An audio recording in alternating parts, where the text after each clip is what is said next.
कवर्धा में सिर्फ और सिर्फ धर्म की ही राजनीति हो रही है। ठीक है, इसको आप विधर्मी समझते हो? जो भगवत ध्वज का अपमान कर रहे हैं, जो भारत की संस्कृति को नहीं मानता, जो भारत माता के अपमान करेंगे, ऐसे लोग विधर्मी हैं। मेरा कोई दायित्व नहीं है बीजेपी के अंदर। मैं एक स्टूडेंट हूँ, स्टूडेंट होने के नाते दायित्व शब्द भारतीय संघ परिवार में इस्तेमाल होता है। मैं विद्यार्थी परिषद का कार्यकर्ता हूँ। मैं विद्यार्थी परिषद पूरे बातें जैसी हैं। धान का रेट और कर्जा माफ की बात होती है, भाजपा साफ हो जाती है और कांग्रेस 75 पार हो जाती है। इसी का दर्द है। आप लोकतंत्र में यकीन रखते हैं? भारतीय जनता पार्टी, कांग्रेस लोकतंत्र में यकीन रखते हैं? स्थानीय स्तर पर आईटी सेल क्या करती है? स्थानीय स्तर पर आईटी सेल ये करती है जो भाजपा का झूठ है, जो लोगों के बीच वो झूठ फैलाती है, उसको रोकने का प्रयास करती है और अपने स्तर के झूठ फैलाती है। जैसे अब राहुल गांधी यहाँ पे स्टेज में आकर बोल रहे हैं मैं ऐसा करूंगा ऐसा करूँ, क्या कर देंगे? क्या अभी उनका भी घोषणा पत्र नहीं आया ना। मोहम्मद अकबर ने कवर्धा में क्या करवाया इसके बारे में भी बताएं। कवर्धा के गलियों पर तलवार लहलवाए, कवर्धा के चौक चौराहों पर गोली चलवाया। एक झंडा के नाम से ये सब हुआ है, मानता हूँ।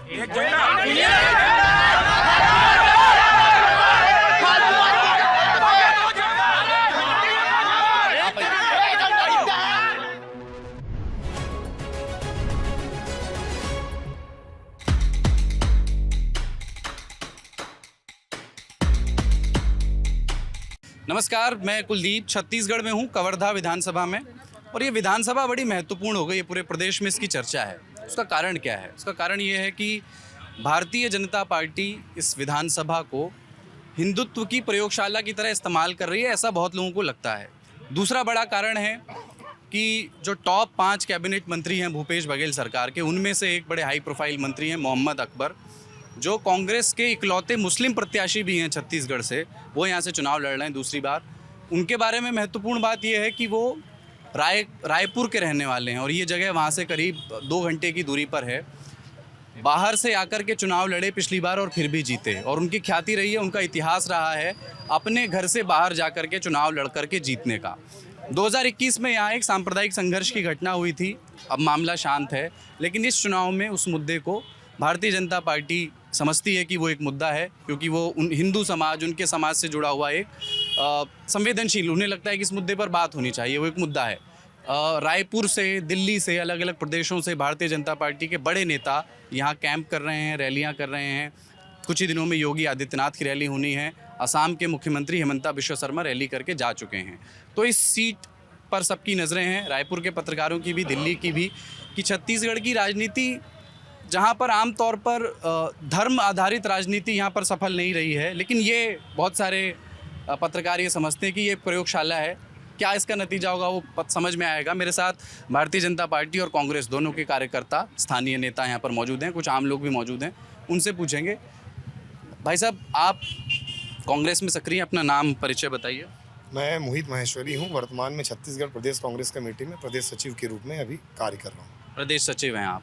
जब आप ये सुनते हैं कि आपकी विधानसभा हिंदुत्व की प्रयोगशाला के तौर पर हो रही है, आप क्या इससे सहमति है आपकी? क्या सोचते हैं आप इस बारे में? धर्म नगरी कवर्धा हमेशा यहाँ की एक लोगों की मानसिकता रही है कि सभी धर्मों को सम्मान देने वाले लोग यहाँ पर विराजमान हैं। सभी धर्म के आपसी भाईचारा को लेकर कवर्धा की 3.5 लाख, कवर्धा विधानसभा की 3.5 लाख लगभग जनता सभी धर्म का बखूबी सम्मान के साथ, आदर के साथ अपने हर क्षेत्र में कार्य करती है। अच्छा, आप भाई साहब क्या परिचय आपका? मैं डॉक्टर आनंद प्रकाश मिश्रा हूँ, शहर मंडल में मंत्री हूँ और सांसद प्रतिनिधि हूँ। भारतीय जनता पार्टी की ओर से सांसद संतोष पांडे जी के प्रतिनिधि हैं आप।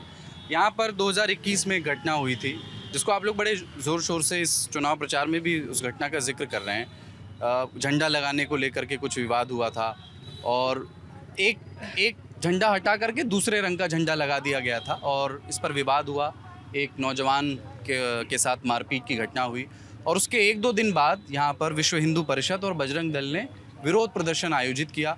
उसके दौरान आगजनी हुई, यहाँ इस शहर की शांति भंग हुई और फिर एक धारा 144 लगा दी गई, कर्फ्यू लगा दी गया। कई उसमें नामजद किया गया। भारतीय जनता पार्टी के सांसद को भी, अभिषेक सिंह पूर्व सांसद हैं, पूर्व मुख्यमंत्री रमन सिंह के बेटे, वो भी नामजद हुए।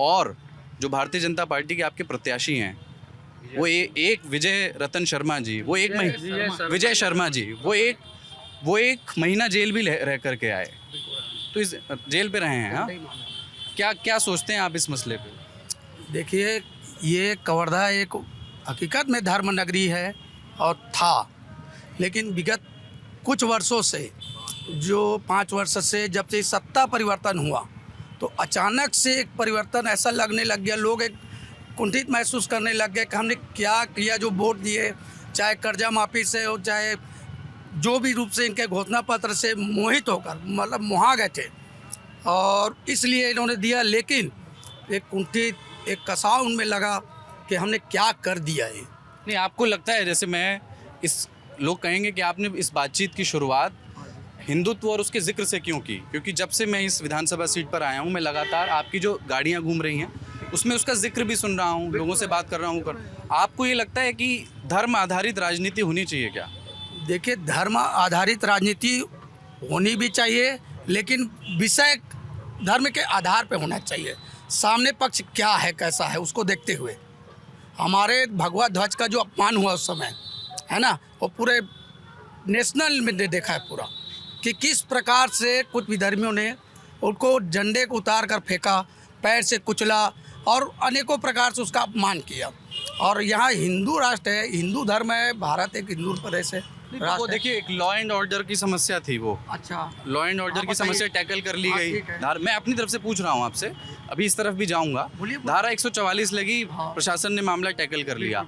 2 साल पहले का मामला है, अभी क्यों जिंदा रखे हुए हैं आप लोगों से? जिंदा नहीं रखे, लेकिन कोई चीज़ है, अगर एक जख्म है, जख्म है, अगर वो के कैंसर का रूप ले ले, तो वो कैंसर को लोग आजीवन याद रखेंगे कि मेरे को कैंसर है, भले उसका दवाई चलते रहे, लेकिन जख्म तो जख्म रहेगा ना। मैं आऊँगा, यहाँ पर क्या काम हुए हैं, मोहम्मद अकबर ने क्या काम कराए हैं पिछले, और यहाँ के स्थानीय मुद्दे क्या हैं, उस पर भी बात करेंगे। लेकिन पहले इस मुद्दे को समझ लेते हैं। भाई साहब, क्या नाम है आपका? मेरा नाम सिद्धेश चंद्र वंशी है और एनएसयूआई के जिला अध्यक्ष हूँ मैं। NSUI के जिला अध्यक्ष हैं। ये कह रहे हैं कोई कैंसर पनप रहा है इस असेंबली सीट में। भाजपाइयों को तो आदत हो गया झूठ बोलने का, विकास से ये लोग डरते हैं, सिर्फ धर्म के नाम राजनीति कर रहे हैं। क्या काम कराया मोहम्मद अकबर ने? चलिए, आपकी विधानसभा में 5। हाँ, सबसे पहला काम को बता रहा हूँ, 5 बड़े काम बता दीजिए। 15 साल से यहाँ पे मुख्यमंत्री थे, यहाँ के गृह जिले के मुख्यमंत्री डॉक्टर रमन सिंह जी थे। यहीं पर डॉक्टर रमन सिंह यहीं प्रैक्टिस किया करते थे, यहीं के रहने वाले। यहीं रहने वाले हैं। यहाँ से मुख्यमंत्री, छत्तीसगढ़ के मुख्यमंत्री थे। 15 साल में उन्होंने सकरी नदी का पुल नहीं देखा। सबसे पहला उदाहरण है सकरी नदी का पुल, जो आज 3 साल में हमारे मंत्री जी, हमारे विधायक जी, कांग्रेस सरकार आने के बाद 3 साल बन गया। आज पूरे भारत देश में पहला। दूसरा काम बताइए। सकरी नदी का पुल हो गया, मैं इस पे पूछूंगा। दूसरा ही बता रहा हूँ, भारत देश में, पूरे भारत देश में आज कवर्धा जिले में, कवर्धा विधानसभा क्षेत्र में एक एथेनॉल प्लांट बना है। एथेनॉल का प्लांट? एथेनॉल प्लांट बना है, जो कि पूरे भारत देश में इकलौता प्लांट है। यहाँ पे 2 शुगर मिल भी हैं, पहले से ही है क्या? जी, ठीक है। जो पहला शुगर मिल था वो कांग्रेस के काल का है। अच्छा, है ना। और जो तीसरी बात है, जंगल सफारी सौगात मिली है ना। हमारे जब जितने भी कॉलेज की जंगल सफारी सौगात मिली है भैया, बनेगा, उसके लिए पैसा पास हो गया है। आ रहा हूँ, आपको मौका मिलेगा, मैं आऊँगा, जब माइक पे आऊँगा तब बोलिए जी। कवर्धा में अभी बांध 3-4 बांध स्वीकृत हैं। घटोला बांध, जगमरवा बांध, खड़ौदा बांध सब स्वीकृत हुए हैं। इनके लिए पैसा पास हो गया है और बहुत जल्दी बनेगा। 3-4 बांध भी स्वीकृत हो गए। भाई साहब, क्या नाम है आपका? मैं चंद्र प्रकाश चंद्रवंशी हूँ, भारतीय जनता पार्टी में सक्रिय भारतीय हैं? जनता पार्टी का शहर अध्यक्ष हूँ मैं। शहर अध्यक्ष हैं। ये जो कह रहे हैं कि 3-4 बड़े इन्होंने काम बताए पिछले 5 साल के। 5 साल में केवल इन्होंने एक सकरी नदी का राग अलाप रहे हैं भारतीय जनता पार्टी के 15 साल के शासनकाल में, और उसमें सैकड़ों पुल बनाए हैं। जितने लोग एक ठोक पुल की बात कर रहे हैं ना, सैकड़ों पुल बनाने का काम डॉक्टर रमन सिंह जी की सरकार ने किया है। कवर्धा शहर को पानी पिलाने का अगर कोई काम किया है तो डॉक्टर रमन सिंह जी की सरकार ने किया है। सरोधा बांध से 2 प्लांट, फिल्टर प्लांट बना करके इन्होंने कवर्धा शहर को पानी पिलाने, मतलब घर घर पानी पहुंचाने का काम। पानी कह रहे हैं, पानी पहुंचा। निश्चित रूप से पानी पहुंचाया। छत्तीसगढ़ में कबीरधाम और कवर्धा की जनता ने भारतीय जनता पार्टी को पानी पिलाया है। 60,000 वोटों से जीतकर पूरे देश में इतिहास रचा है। ठीक है। ये बात ये कह रहे, मैं आ रहा हूँ, ये कह रहे हैं कि याद दिला रहे हैं कि पिछली बार जो चुनाव का जीत का अंतर था मोहम्मद अकबर का, वो बहुत बड़ा था। दूसरा सबसे बड़ा अंतर था क्या पूरे प्रदेश में? पहला प्रदेश सबसे बड़े अंतर से जीते थे, भूपेश बघेल से भी बड़े अंतर से। कुछ कहना चाह रहे हैं? गंगा जल की कसम खाकर 60,000 क्या 1 लाख अधिक से भी अगर आप जीते हो तो जीत नहीं कहलाएगी, क्योंकि गंगा जल की झूठा कसम खाकर आप झूठे वादे करके सत्ता सरकार में आए हैं और 60,000 ही बने हैं।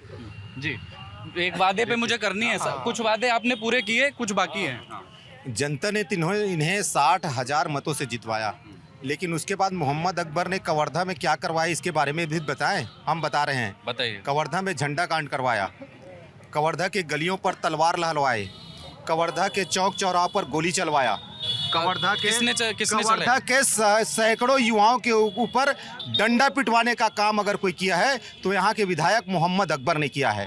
तो 3 अक्टूबर और 5 अक्टूबर की जो घटना है 2022 की, वो सब कोई भूल नहीं पाएंगे। इतनी बड़ा घटना यहाँ पर हुआ था और इसमें उन जो विधर्मी हैं जो इस प्रकार के घटना करवाए वहाँ पे, इसको आप विधर्मी समझते हो? जो भगवत ध्वज का अपमान कर रहे हैं, जो भारत की संस्कृति को नहीं मानता, जो भारत माता के अपमान करेंगे, ऐसे लोग विधर्मी हैं। और भगवत ध्वज का जो अपमान किया वो विधर्मी नहीं था और क्या है।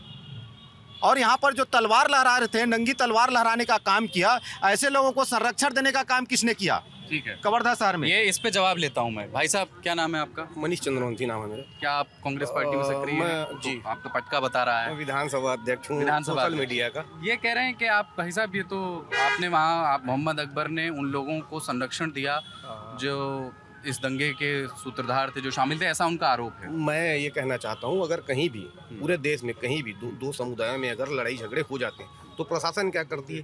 प्रशासन कार्रवाई करती है।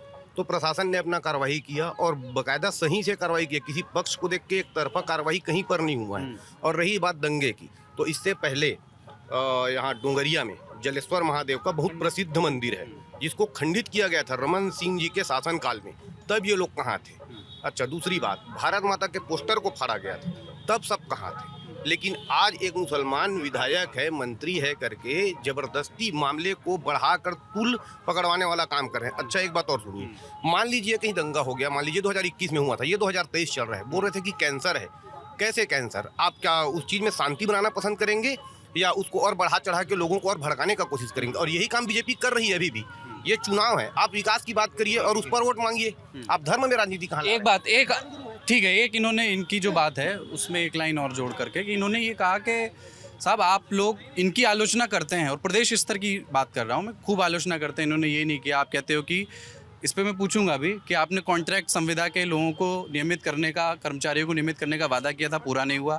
शराबबंदी का वादा आपने जल्दबाजी में कर दिया, फिर आपने रियलाइज़ किया कि नहीं कर पाएंगे, वो पूरा नहीं कर पाए। ऐसे और पिछले 2 साल का बकाया धान का बोनस, जो रमन सिंह की सरकार का बोनस था, वो नहीं दे पाए, है ना। अब बेरोजगारी भत्ता कुछ लोगों को मिला है, कुछ को नहीं मिल रहा है, पर वो भी एक वादा है, उस पर बात करूँगा, मैं छोड़ नहीं रहा हूँ आपको। लेकिन हाँ, लेकिन अब आपके यहाँ चुनाव प्रचार करने आ रहे हैं, हिमंता बिश्वा शर्मा आए, योगी आदित्यनाथ आ रहे हैं, सेंट्रल फिगर्स हैं ये, और इस वजह से कहा जा रहा है कि ये हिंदुत्व की प्रयोगशाला है। हिमंता बिश्वा शर्मा आए, यहाँ पर उन्होंने एक विवादित बयान दिया। उन्होंने कहा अकबर, मोहम्मद अकबर को मुगल अकबर बादशाह से, जी मैं प्रत्याशी का नाम बोल रहा हूँ, मैं प्रत्याशी का नाम बोल रहा हूँ, मोहम्मद अकबर को मुगल बादशाह अकबर से जोड़ करके, और इलेक्शन कमीशन ऑफ इंडिया जो इस देश की एक संवैधानिक बॉडी है, उसने पाया कि ये बयान जो है ठीक नहीं था और एक नोटिस उनको जारी किया। कौन ये इग्निशन कर रहा है, माचिस कौन लगा रहा है इस मसले पे? देखिए, हिमंता बिश्वा शर्मा ने जो बयान, जो भाषण में जो बातें कही थी उसके बारे में और स्वयं उसका जवाब दे दिया है। उसके संबंध में मेरे को कुछ कहना नहीं है, क्योंकि वो स्वयं इसके बारे में मीडिया को जवाब दे चुके हैं, ठीक है ना। और दूसरा सवाल, यहाँ पर देखिए, आज सामाजिक असंतुलन धीरे धीरे बिगड़ते टाल रहे हैं आप हिमंता बिश्वा शर्मा जो बात, उन्होंने भड़काऊ बात थी। नहीं, बिल्कुल नहीं था, कोई भड़काऊ बात नहीं थी, भड़काने वाली बात कहीं भी मैं बता रहा हूँ। अगर इलेक्शन कमीशन फिर नोटिस क्यों देता अगर वो भड़काऊ? इलेक्शन कमीशन देखिए, किसी भी चीज को अगर न उसको शिकायत मिले तो नोटिस भेजेगी ही। उसकी जांच कौन फिर कब होगी? अपना पक्ष रखने के लिए अपना पक्ष रखेगी ना वो। तो उन्होंने क्या एक नैसर्गिक न्याय का सिद्धांत, न्याय का सिद्धांत है कि जिसके ऊपर कोई आरोपित किया जाए तो उसको सुनवाई का अवसर दिया जाए। और अगला, ये तो नैसर्गिक न्याय सिद्धांत है, उसमें कोई दिक्कत नहीं। उन्होंने अपना जवाब पेश किया है। क्या नाम है आपका? मेरा नाम हेमचंद चंद्रवंशी है जी। आरोप प्रत्यारोप वाली भाई, आरोप प्रत्यारोप लगता रहता है भाई। किसी भी कोर्ट में अगर कोई बात जाता है, फैसला जज साहब करते हैं ना, नोटिस तो आते ही रहता है, पेशी आना है, लोग पेशी जाते रहेंगे, उसमें कोई दिक्कत नहीं है। लास्ट में जजमेंट आएगा तब तो मानेंगे कि आरोप सही है कि गलत है। आपको लगता है कोई बड़ी बात नहीं है अगर नोटिस आ गया? कोई बड़ी बात नहीं, तो चलते रहती है। ठीक। चुनाव प्रचार में सब वास्तव में ये था, उसके भाषण को तोड़ मरोड़ करके और एडिट करके उसको दिखाया गया। ठीक है। हाँ भाई साहब, आपसे बात नहीं, क्या नाम है आपका? जी, अंकित चौबे, मैं मैं वर्तमान में आईटी सेल का जिला अध्यक्ष हूँ। आईटी सेल के जिला अध्यक्ष हैं। अच्छा, स्थानीय स्तर पर आईटी सेल क्या करती है? स्थानीय स्तर पर आईटी सेल ये करती है जो भाजपा का झूठ है, जो लोगों के बीच वो झूठ फैलाती है, उसको रोकने का प्रयास करती है। और अपने स्तर के झूठ फैलाती है? ना ना ना, अपने स्तर के सच्चाई बताती है। अच्छा। उनके झूठ चलिए जी, ये इन्होंने आरोप लगाया कि ये कह रहे हैं कि वो तो नोटिस ऐसे ही भेज सकते हैं, अभी उसमें कोई जजमेंट नहीं आया, इलेक्शन कमीशन ने ये नहीं कहा कि भड़का हुआ है, जवाब मांगा है सिर्फ, कोई बड़ी बात नहीं है वो।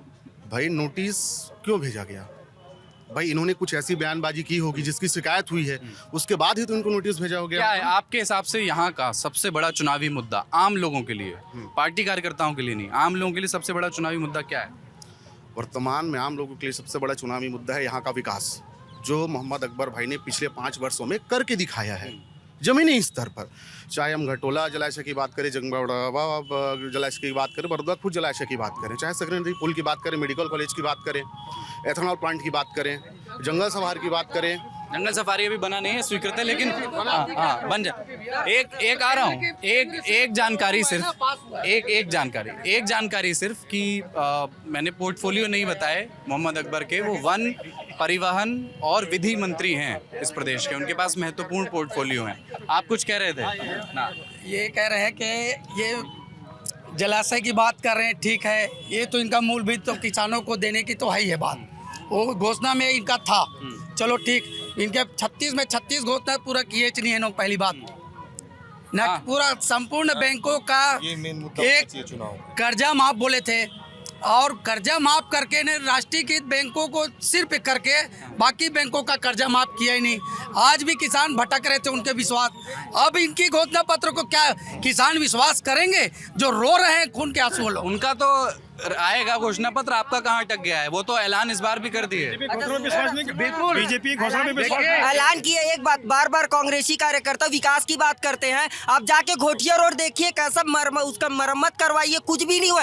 5 साल में घोटिया रोड कितना खराब। 2 मिनट सूर्य सर, वो नाले का पानी घरों में घुसता। अभी कुछ दिन पहले कांग्रेसी कार्यकर्ता गए और बोले आपको मुआवजा दिलाएंगे, कहाँ है मुआवजा? मुआवजा भी नहीं मिला, और सबके घर का अनाज बर्बाद हो गया। उसका जवाबदार कौन है? ये क्या विकास है? मैं एक स्टूडेंट हूँ और बोले बेरोजगारी भत्ता देंगे, रुको, बेरोजगारी भत्ता देंगे, बेरोजगारी भत्ता देंगे बोले थे। कांग्रेस इस बार अपना जब घोषणा पत्र लाए तो उसमें किंतु परंतु लिख के भेजे कि हम कर्जा माफ करेंगे, किंतु इस बैंक का करेंगे, हम बेरोजगारी भत्ता देंगे लेकिन इन लोग को देंगे। तो किंतु लेकिन परंतु सब लगाने के बाद ही कांग्रेस कार्यकर्ता घोषणा पत्र आना चाहिए। बाद में बोलते हम शराबबंदी, हम तो इसके लिए कसम नहीं खाते, उसके लिए कसम नहीं खाते। घोटिया रोड देखिए कितना गंदा स्थिति है, घरों पानी घुस जाता है। बीजेपी में सक्रिय हैं? मैं बीजेपी कार्यकर्ता नहीं, मैं एक स्टूडेंट हूँ। मेरा कोई दायित्व नहीं है बीजेपी के अंदर, मैं एक स्टूडेंट हूँ। स्टूडेंट होने के नाते दायित्व शब्द भारतीय संघ परिवार में इस्तेमाल होता है। मैं विद्यार्थी परिषद का कार्यकर्ता हूँ। मैं विद्यार्थी परिषद, ज्ञानशील हूँ, मैं भाजपा। ठीक है, संघ परिवार तो एक ही है ना, ज्ञानशील एकता परिषद, कोई बात नहीं। देखिए संघ परिवार का हिस्सा। हम आप जवाब पूछिए भाई, एक आप जवाब पूछिए। हाँ, जवाब संघ कार्यकर्ता नहीं पूछ सकता है। बीजेपी मतलब नहीं, विकास तो मैं कह रहा हूँ, मैं सिर्फ ये कह रहा हूँ परिचय सही बताया जाए, क्योंकि वो स्टूडेंट का परिचय दिया, तो बता दीजिए कि एबीवीपी से जुड़े हैं।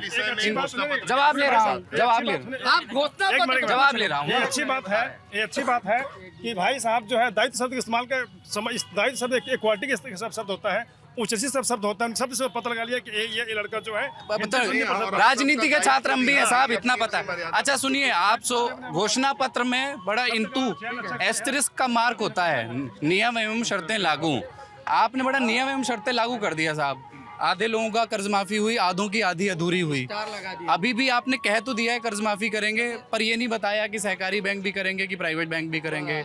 अब 2-3 चीजें हैं आपकी इस बात के लिए साधुवाद। 2500 का वादा आपने किया, 2640 तक खरीदा, गाँवों से होके आ रहा हूँ, वो दिख रहा है। लेकिन ये जो प्रश्न है बेरोजगारी भत्ते के, ये तो जायज़ हैं, इनको तो एड्रेस करना पड़ेगा ना।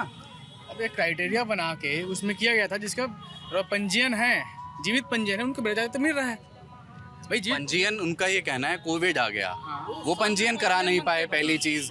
दूसरा, उसमें जो क्राइटेरिया है वो इतना मुश्किल है बेरोजगारी भत्ता का कि आपका ज़मीन का रकबा इतना नहीं होना चाहिए, फला आपकी आर्थिक जो है, तो ये सब चीज़ पहले नहीं थी। भत्ता जो है बेरोजगार के लिए ही बेरोजगारी भत्ता है ना, जिनका ऑलरेडी पहले से काम चल रहा है उनको भी बेरोजगारी भत्ता दें क्या? यही सब क्राइटेरिया के अंदर तो नहीं है। रोजगार कार्यालय जो बना है, नियम शर्तें हर एक विभाग में रहते हैं, नियम और शर्तें हर विभाग में रहती है। आप नियम शर्तों के अनुरूप उस किसी भी चीज का आप फायदा ले सकते हैं जो गवर्नमेंट की संस्था है। माइक पे आके बोलिए, इधर आइए, क्या नाम है आपका? इसको छोड़ दीजिए। हाँ। मेरा नाम रामचंद्र ऋषि है। भूपेश बघेल बोला है। 30,000 प्रति एकड़ के हिसाब से अभी 30,000 रुपया जिला सहकारी केंद्रीय बैंक का लिमिट है। उसी जिला सहकारी केंद्रीय बैंक के लिमिट के हिसाब से प्राइवेट बैंक, कमर्शियल बैंक, चाहे राष्ट्रीयकृत बैंक हो, सभी बैंक का 30,000 रुपये एकड़ के हिसाब से कर्ज माफ होगा। तो आपको ये बात अच्छी लगी? ये बयान हम लोग किसान के लिए अच्छी है। हम लोग आप कांग्रेस पार्टी में है क्या? हाँ, हम लोग किसान है। सभी पार्टी जो किसान हित में काम करेगा कि नहीं है, जो किसान हित में काम करेगा वही देश में राज करेगा। हम किसान है, किसान से कर्ज माफी से धान का जो फसल का बीमा मिल रहा है, अच्छा संतुष्ट है। आप किसान हो?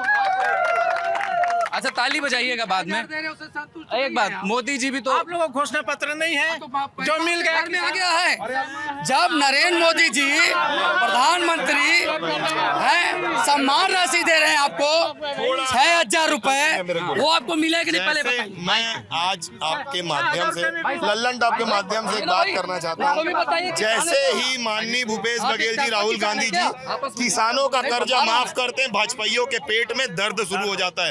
ये लोग किसानों की आर्थिक स्थिति सुधारने में कभी काम नहीं किए, 15 साल से काम नहीं किए। आज कांग्रेस के पास 15 साल के बाद सिर्फ एक घोषणा पत्र था। 2018 चुनाव में हमने घोषणा की कि हम किसानों का कर्जा माफ करेंगे। सरकार बनते ही 1 घंटे में 18 लाख लोगों का 9,000 करोड़ रुपया कर्जा माफ हुआ। सुनिए 9,000 करोड़ रुपया छत्तीसगढ़ के किसानों का नहीं था? क्या वो छत्तीसगढ़ के किसान का नहीं था? भाजपा के पेट में दर्द होता है। कांग्रेस पार्टी के घोषणा एकमात्र घोषणा 15 सीट में आ गई। 15 में आ गई, साल के बाद मालूम है। 15 सीट में भाजपा क्यों आई? जी, अब मुझे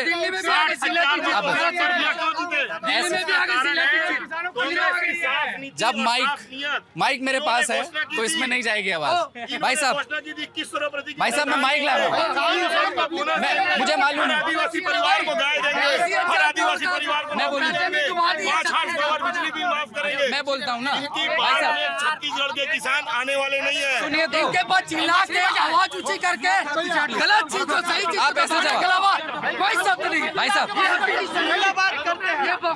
बातचीत तो करें, थोड़ा सा हाथ जोड़ रहा हूँ भाई, प्लीज थोड़ा सा शांति, मैं आ रहा हूँ। थोड़ा सा शांति प्लीज, प्लीज थोड़ी सी शांति, वो थोड़ी सी शांति प्लीज। चर्चा, आप लोकतंत्र में यकीन रखते हैं? भारतीय जनता पार्टी, कांग्रेस लोकतंत्र में यकीन रखते हैं? लोकतंत्र में और आधारित तीसरे आप में भी। बस तो आप, जब मैं निवेदन करूं कि आप माइक जब सामने हो तभी बोलिए, क्योंकि फिर बहुत मुश्किल हो जाता है मेरे लिए, ठीक है? और मैं किसी का भी पक्ष छोड़ने नहीं दूंगा, सबका पक्ष सामने आएगा, ये मेरा वादा है, ठीक है?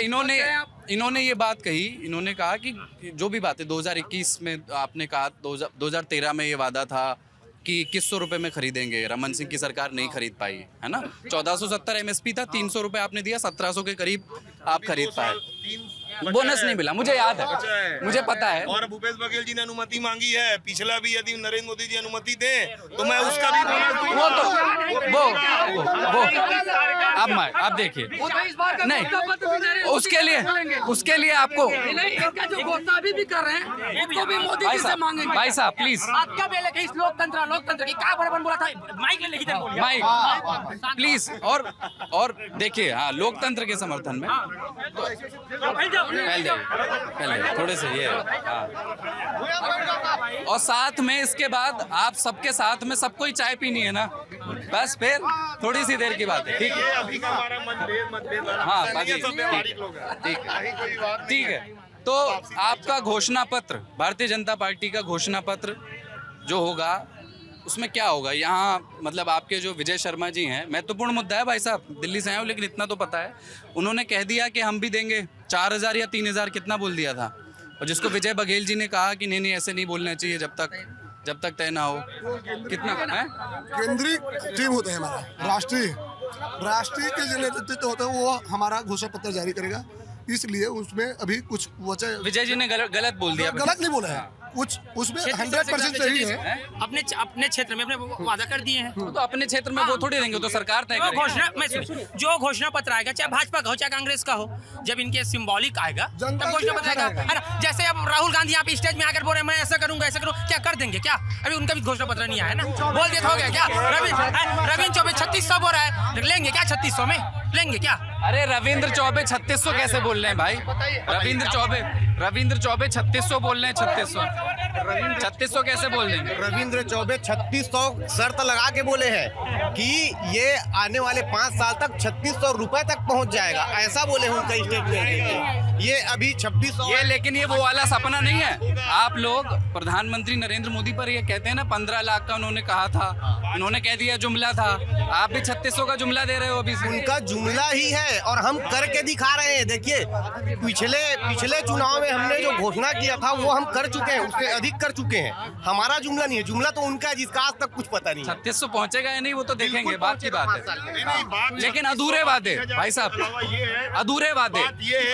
जैसी धान का रेट और कर्जा माफ की बात होती है, भाजपा साफ हो जाती है और कांग्रेस 75 पार हो जाती है। इसी का दर्द है, इसी घोषणा की पेट में दर्द है। मतदाता इनसे खिसक चुका है। जब ताली बजाएंगे ना तो फिर इधर से भी ताली होगी, फिर बातचीत नहीं हो पाएगी। हाँ, क्या नाम है आपका? मैं तुकेश चंद्र वंशी बोलो, युवा मोर्चा जिला उपाध्यक्ष हूँ। मैं कांग्रेसी मित्र से पूछना चाहता हूँ, गोबर खरीदी में क्राइटेरिया ला कर तय कर दिया। गोबर खरीदी में कुछ किसान बेचते हैं, उसमें भी क्राइटेरिया। दूसरी विषय क्राइटेरिया है बताइए। मतलब 10 किलो खरीदेंगे या 15 किलो, कुल मिलाकर यादवों के खरीद रहे हैं, किसानों के खरीदा नहीं जा रहे, सिर्फ यादवों का। उसमें भी क्राइटेरिया लाकर तय कर दिया, 10 किलो 15 किलो हफ्ता में खरीदेंगे। ऐसा है क्या? हाँ, ऐसा नियम है। मैं इसका भी जवाब देता हूं। एक और उसके बाद शराबबंदी का बात है। शराबबंदी तो ऐसे बनती है पूरे जिले में, कहीं शराब ही नहीं मिलता, ऐसा लगता है। इनके घर में ये आरोप है, घर में इनके ये महत्वपूर्ण के द्वारा ये एक महत्वपूर्ण मुद्दा है। मैं समझा के द्वारा घर शराब बेचा जा रहा है। ठीक है, ये एक महत्वपूर्ण मुद्दा है इस लिहाज से कि मैं कई जगहों पर घूम कर आया और कई बार ये लोग कहते हैं इस बात को कि शराबबंदी का वादा किया था। शराबबंदी तो नहीं हुई, बल्कि शराब की उपलब्धता भी पहले से बेहतर हुई है। इस तरह का आरोप भारतीय जनता पार्टी की ओर से भी है और आम लोगों की ओर से भी ये सुनने को मिलता है। महिलाओं की खासी नाराजगी देखने को मिलती है। सुन नहीं पाए। मैं बता देता हूँ। इन्होंने एक जो गोबर वाला कहा जी है ना, कि वो एक खास जाति समूह का बिक रहा है और उसमें भी क्राइटेरिया लग गया है। दूसरा, शराबबंदी तो छोड़िए, आप तो शराब की उपलब्धता बेहतर कर रहे हो, आसानी से उपलब्ध हो रही है। सबसे पहले मेरे मित्र ने कहा कि गोबर के भुगतान को आप लोग यादव समाज के व्यक्ति को कर रहे हैं, ये आरोप था उनका। मैं स्पष्ट कर देना चाहता हूं कि कांग्रेस पार्टी ने गोधन योजना जब लागू की तो उसमें बताया जिस भी किसान को, जिस भी व्यक्ति को, जिस भी नागरिक को गोबर बेचना है आप गौठान में बेचिए, उसका भुगतान होगा। हमने 2 करोड़ 247 करोड़ रुपया जो पैसा इन्हों की भारतीय जनता पार्टी के लोग बोलते हैं कि गोबर में भ्रष्टाचार हुआ है, डायरेक्ट बेचने वाले किसानों के खाते में गया है बिना किसी बिचौलिए के। नाम सहित उपलब्ध है। इन लोगों का काम है आरोप लगाना। हम लोगों ने पूर्व की बात बताता हूँ, पूर्व के कार्यकाल में मोबाइल शराबबंदी बता रहा हूँ, उसमें भी आ रहा हूँ। पहले उस बात में यदि भ्रष्टाचार का आरोप यदि लगा है गोबर खरीदी में तो मेरे को प्रमाणित करना पड़ेगा। और पैसा बिना बिचौलिए के जो गोबर बेचा है, चाहे वो यादव व्यक्ति हो, चाहे वो साहू व्यक्ति हो, चाहे वो चंद्रवंशी व्यक्ति हो, चाहे वो निषाद हो, चाहे वो किसी भी जात का हो, किसी भी जाति का हो, कांग्रेस पार्टी जात के हिसाब से कभी भी विभाजन नहीं करी है। हम लोगों के लिए छत्तीसगढ़ का हर व्यक्ति बराबर है। जल्दी से शराबबंदी नहीं शराबबंदी जल्दी लंबा हो जाएगा। शराबबंदी की बात भारतीय जनता पार्टी के पास मुद्दा विहीन होने के बाद इस मुद्दे पे हमेशा बोलते हैं। मैं उस पर भी उनको जवाब देना चाहता हूं कि कोरोना काल में हम लोगों ने छत्तीसगढ़ के समय भी महसूस किया कि लोग जब शराब की दुकान बंद हुई, एकदम से अचानक से यदि शराब की दुकान बंद हुई तो लोग सिलोसन पी के खत्म होने लग गए, लोग सैनिटाइजर पी के खत्म होने लग गए। ठोस नीति बनाने के पहले, किसी भी योजना को लागू करने के पहले कांग्रेस पार्टी ये नहीं चाहती कि छत्तीसगढ़ के भोले भाले व्यक्ति बिना ठोस नीति, बिना बैकअप के आत्महत्या रूपी कदम उठाने लग जाए। आज भी उस पर कार्य चल रहा है, कमेटी गठित है।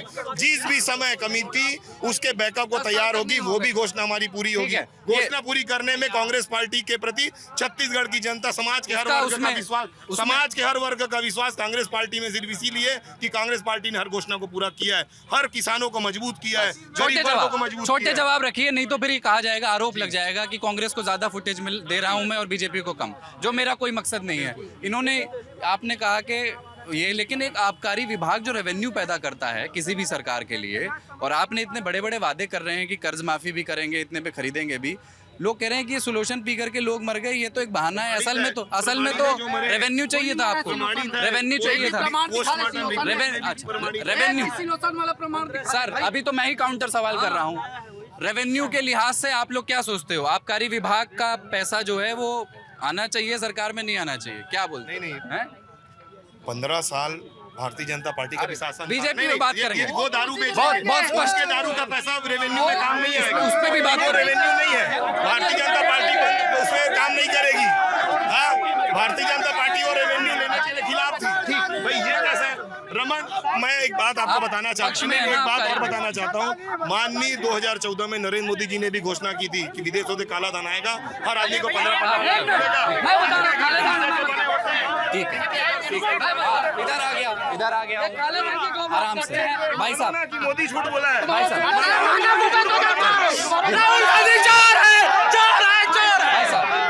क्या नाम है आपका? मेरा नाम सौरभ सिंह है, जो मैं युवा मोर्चा कार्यकर्ता हूँ। ये कह रहे थे, पहली चीज कह रहे थे, भ्रष्टाचार के विषय पे बोल रहे थे। जिला पंचायत में मच्छरदानी सप्लाई में घोटाला हुआ, भ्रष्टाचार हुआ, उसका जवाब ये सबसे पहले दें। जिला पंचायत, जिला अस्पताल जी जी ठीक है। शराबबंदी की बात कर रहे हैं, शराबबंदी के नाम पे ये कह रहे हैं कि कोरोना काल पे सोल्यूशन पी के मर गया। अगर आपके पास ऐसा ही था तो आपने वादा, क्योंकि 5 साल आपसे समिति बना के यहाँ जांच कर रहे हैं, वहाँ जांच कर रहे हैं, वहाँ बेच रहे हैं, इस राज्य में बेच रहे हैं। अगर इसी तरह आपको करना था तो आप ये झूठे वादे क्यों करते हैं जनता से? आपने यही शराबबंदी का वादा के नाम पे आपने आम महिलाओं से पूरा वोट लिया, उसके बाद आपने कोरोना काल भर में ऑनलाइन शराब पहुंचाई। ये आपकी कौन सी नीति, आप ये बताइए। बोले ना क्या आपका नाम? आपसे एक बार, बहुत देर से आप खड़े, क्या नाम है? जी मेरा नाम रोहित कुमार दुबे है। ये जो पूरी बातचीत बहस है, इस पे आप भारतीय जनता पार्टी में सक्रिय तो नहीं है? सक्रिय है? नहीं, मैं निष्पक्ष हूँ। निष्पक्ष, मैं निष्पक्ष हूँ। क्या सोच रहे हैं इस बहस पे? ये जो है, ये देखो, अगर दो पार्टी आमने सामने होगी तो नोकझोंक होगा ही, इसमें कोई दो मत वाली बात ही नहीं है। रह गई बात शराबबंदी की, तो शराबबंदी तो हो ही नहीं सकता, नहीं हो सकती आपके हिसाब से? हमारे हिसाब से तो नहीं हो सकता, क्योंकि शराबबंदी होने के बहुत नुकसान है। शराबबंदी हो ही नहीं सकता, ढांढस बंधाना बेकार है। ठीक है, यहाँ पे 2021 में जो घटना हुई थी उसका मुद्दा है अभी। या देखिए, थोड़ा शांत रहिए, इसके लिए मैं आपको स्पेशली बता रहा हूँ। ठीक है, कवर्धा में सिर्फ और सिर्फ धर्म की ही राजनीति हो रही है। ठीक है, कवर्धा में कोई दूसरा मुद्दा है ही नहीं है। और मैं चाहता हूँ कि जिनके पास भी अगर मुद्दा है कुछ भी, ठीक है, मैं विजय शर्मा को वोट देता हूँ, मेरे को मुद्दा बताया, मैं किस हिसाब से उसको वोट दूँ। ठीक है, तो मैंने अभी आपने आप एक एक करके बोलेंगे,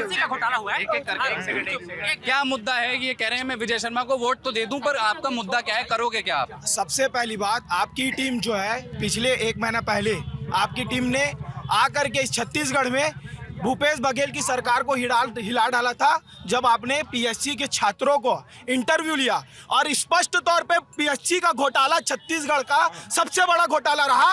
और आने वाले समय में छत्तीसगढ़ के युवाओं के साथ धोखा भूपेश बघेल की सरकार ने किया है, जो अंधकार में जवाब सुन लिया, इस पे जवाब लूंगा, मैं भी वहाँ जा रहा हूँ। पर इन्होंने कहा एक चीज और बताइए, इनके लिए क्या मुद्दा है? आप इनके लिए सबसे बड़ा मुद्दा यही है कि आज हमारे देश के, इनको तो अभी अभ्यर्थी नहीं है ये, इनके लिए क्या मुद्दा है? इनके घर में तो होंगे अभ्यर्थी। आज सबसे बड़ा एक ही मुद्दा है, एक बहुत बड़ा मुद्दा है यहाँ पे। यहाँ जो है सिर्फ धर्म की राजनीति हो रही है, ये तो कंफर्म है, ये तो सब कंफर्म है, ये सब जानते हैं। ठीक है, मैं निष्पक्ष हूँ, मैं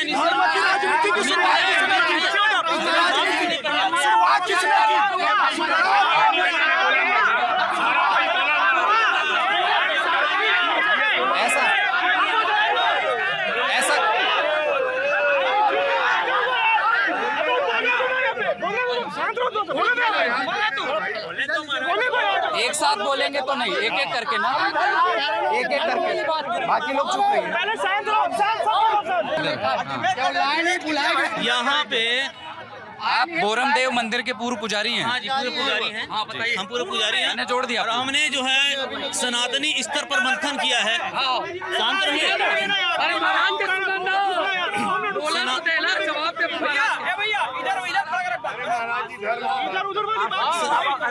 सनातनी के नाते मैं यही कहना चाहता हूँ, सनातनी के नाते मैं यही जरूर कहना चाहता हूँ। आप इनको बोलने नहीं देंगे? आप बोलने नहीं देंगे? नहीं बोलने देंगे? आप इनको जवाब दीजिएगा ना, पर बोलने तो दीजिए। और बोलने तो भाई साहब अपनी बात पूरी कर लें, ये अपनी बात पूरी कर लें। ठीक। तो यहाँ पे जीता जागता उदाहरण सभी लोग देख रहे हैं। सिर्फ धर्म की राजनीति हो रही है, मैं मानता हूँ, ठीक है। धर्म की राजनीति क्यों हो रही है सब जानकारी, सबको जानकारी बताने की जरूरत नहीं है, ठीक है, ठीक है। कमेंट नहीं। हाँ। ये झंडा विवाद हुआ है, एक झंडा के नाम से ये सब हुआ है, मानता हूँ।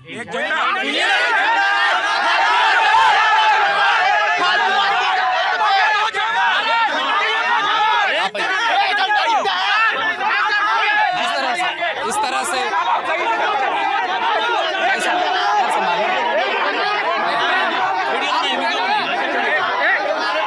भाई साहब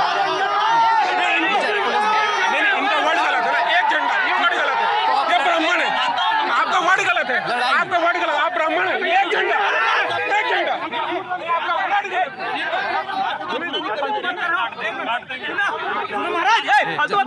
जाने दो। अच्छा जाने दो। अगर धर्म की बात करोगे ना कवर्धा नहीं पाओगे, याद रखना। जाने दो। फालतू बात कर रहे हैं वो। चलिए ठीक, आपका वर्ड गलत है। चलो। एक झंडा क्या होता है? एक झंडा क्या होता है? एक झंडा दलाल नहीं जा रहे, दलाल है, दलाल दलाल है।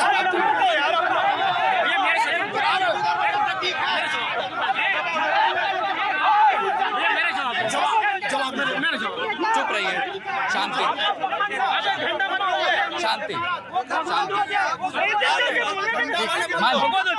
मामूली झंडा नहीं है, बातचीत, वो मामूली झंडा नहीं है। थोड़ा शांत। तो ये जो अभी आप देख रहे हैं, ये बहुत दुर्भाग्यपूर्ण है कि हम एक सुंदर लोकतांत्रिक चर्चा करने की उम्मीद से यहाँ आए थे। प्लीज़ वीडियो मत बनाइए, नहीं प्लीज़ नहीं, हम डालेंगे। बहुत दुर्भाग्यपूर्ण है कि हम एक लोकतांत्रिक चर्चा करने के मकसद से यहाँ आए थे, पर ये मसला एक विवाद में तब्दील हो गया है। हालांकि दोनों पार्टी के नेता वहाँ मौजूद हैं, मुझे उम्मीद है वो बात को संभाल लेंगे। कवर्धा विधानसभा में हिंदुत्व की प्रयोगशाला का मुद्दा कितना महत्वपूर्ण है, कितना जड़ों तक है, उसकी एक मिसाल ये बातचीत थी। तो आपने देखी, हम बिल्कुल नहीं चाहते थे कि ऐसा हो। ये विवाद जल्दी इस कैमरा को बंद करने के बाद अपन कोशिश करेंगे इसको और शांत करा सके, वैसे शांत हो गया है। तो ये कवर्धा विधानसभा से दी लल्लन टॉप की चुनाव कवरेज आप देख रहे थे। मेरा नाम है कुलदीप, कैमरा के पीछे हैं पंकज सैनी।